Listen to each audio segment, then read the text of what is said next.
Waheguru Ji Ka Khalsa, Waheguru Ji Ki Fateh. This program today is especially about what happened on this day 25 years ago, about 1984. 1984 is a very emotional subject for many people. Many people have built opinions and reinforced their opinions with many arguments. And our community is completely polarized as a result. The next generation, we may wear t-shirts, we may wear jackets, etc. Ask one of these youth the reason behind them jackets, and all will give different answers. There is a lot of confusion there. So this talk is here to really look at this subject, look at it without emotion, and let's just look at the facts, and then each person can draw their own opinions. I'm not here to give you an opinion, either one side or the other way. I'm just here to share some facts and allow each person to look at it from their own perspective. 1984, personally, I was 7 years old when that happened. It was quite a striking event because I had no interest in Sikhi. I used to have no gears, I used to have my hair cut, used to go to the Gurdwara on occasional Sunday and Mattha Tek and come home. But when I saw them images on the BBC News, and I saw Sri Darbar Sahib, Sri Akal Takht Sahib, these are our pavitra jagas that even me as a 7-year-old, knowing nothing about Sikhi, it felt like this is my place, this was my thing, and it's being hurt, there's smoke coming out of it. What is really happening here? I remember a few weeks, possibly I think it was a few weeks later, that there was a march in London, and I went to that march, and elder people used to come up to me, and they used to, me and other young boys who were just standing there, and they gave us these banners, and on these banners there was pictures of Baba Janel Singh Bhindranwale. At that time I had no idea who this person was, but we were asked to walk, and we walked, and we were amazed at how many people were at this march in London.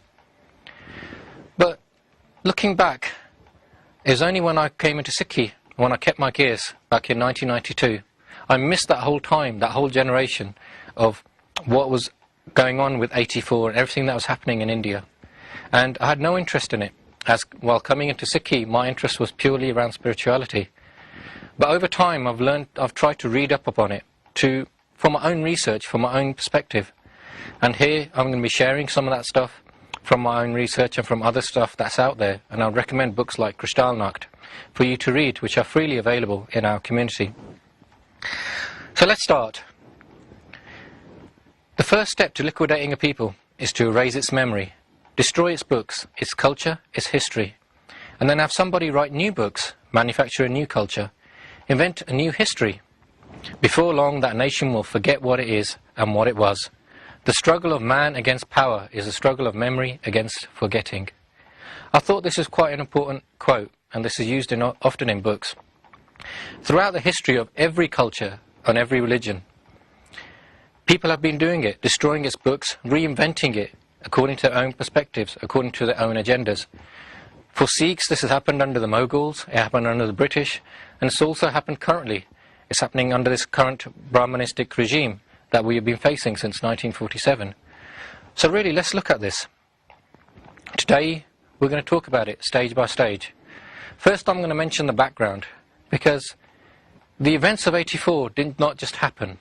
There was a long time, a long peaceful movement behind that, a lot of frustration that led up to it. And it's really important to put it in perspective about all the patience that people who were asking for these fundamental rights, the patience that they had. Then we will look at demonization of certain figures, especially Baba Janel Singh Bhindranwale. We will talk then about what actually happened in Operation Blue Star from a purely independent perspective. And lastly, its effects on the Sikh psyche. The background, pre-independence. 1849 is a very important year in Sikh history. That was really the time when Sikhs lost their freedom. Regardless of what our opinions on Maharaja Ranjit Singh and his Raj, the reality is that Sikhs were free during that period. In 1849, the British occupation and annexation of Punjab. And it was only later, 1900 to 1910, that you had movements such as the Gaddar movement, with people like Baba Vasakha Singh, Bhai Sabrantir Singh, etc. They started a movement for self-rule for Sikhs and Indians in general. That was crushed, and many of them went to prison for lengthy periods. Then we move on to 1919. the massacre of Sikhs in Jallianwala Bagh in Amritsar. Again, a very pivotal moment in Indian independence history. Between 1920 and 1925, we had a mass civil action by Sikhs. This was led by Baba Kharak Singh, and is for religious and cultural rights. Essentially, the pivotal point of it was to free all the Gurdwaras, and it was the first successful movement under a British occupation. This movement was so successful that Sikhs were the first people that had freedom in their Gurdwara. The keys were handed straight over to Baba Kharak Singh. Mahatma Gandhi looked at this and he reflected on it, that how can Sikhs be so successful and everything else that is happening around India be so unsuccessful?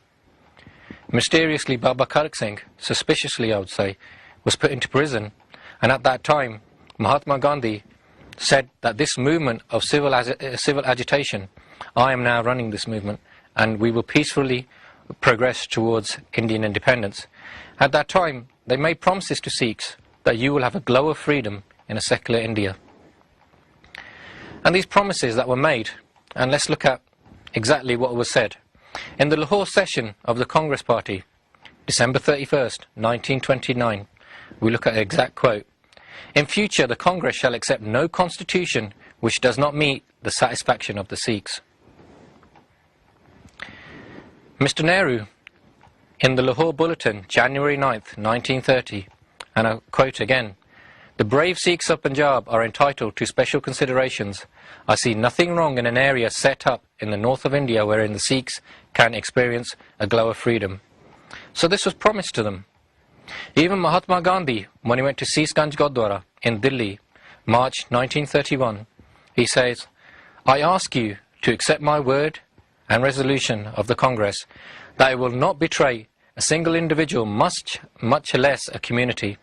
Let God be the witness of the bond that binds me and the Congress with you," reference the Sikhs. When pressed further, Gandhi said, "Sikhs will be justified in drawing their swords out of their scabbards as Guru Gobind Singh if Congress would resile from its commitment." So clearly, promises were made to Sikhs. However, Sikhs at that time were given certain options. It was said to them that you could have your own state, you could be part of the Pakistan state, or you could be part of India. At that time, Sikhs made the biggest mistake in their 400 years of history, and they decided not to accept their own independent state. Instead, they joined a secular India with the confidence that they had these promises. On the night of independence in 1947, the President of India gave a speech, quite a dramatic speech, in which he freely put in front of the whole nation of India the Sikh contribution to the independence movement. And if you can look at this on the slide. Let's compare this. Sikhs are 2% of the Indian population, 2%. Yet, during the independence movement from 1912 to 1947, the amount of people that spent prison terms for more than 1 year was 2,125, of which 1,550, 75%, were Sikhs. Deported from the country, 2,646, of which 2,147, 80%, were Sikhs. The death sentence was given to 127 people just in the period of 1912 to 1947. Bear in mind, many Sikhs were shaheed before that time, so the number is much greater. But of just them 127, 92 were Sikhs, 80%. Again, I remind you, bear in mind, the population of India was just 2%. In the Indian National Army, there were 20,000 personnel, of which 12,000 were Sikhs, 60%. So quite clearly, the President of India at that time clearly said to the whole of the Indian nation that Sikhs had a pivotal role in this independence that we now enjoy. It's quite amazing that he said that on that night, and we look at throughout what's happening in the media over the generations, even what's happened in films, in Bollywood, etc. Rarely is this key fact mentioned. And you ask many people living in India, they have no idea of this, including Sikhs. So at that time, by accepting the secular nation of India, Sikhs, with confidence, thought that we can be part of this and we can live with freedom.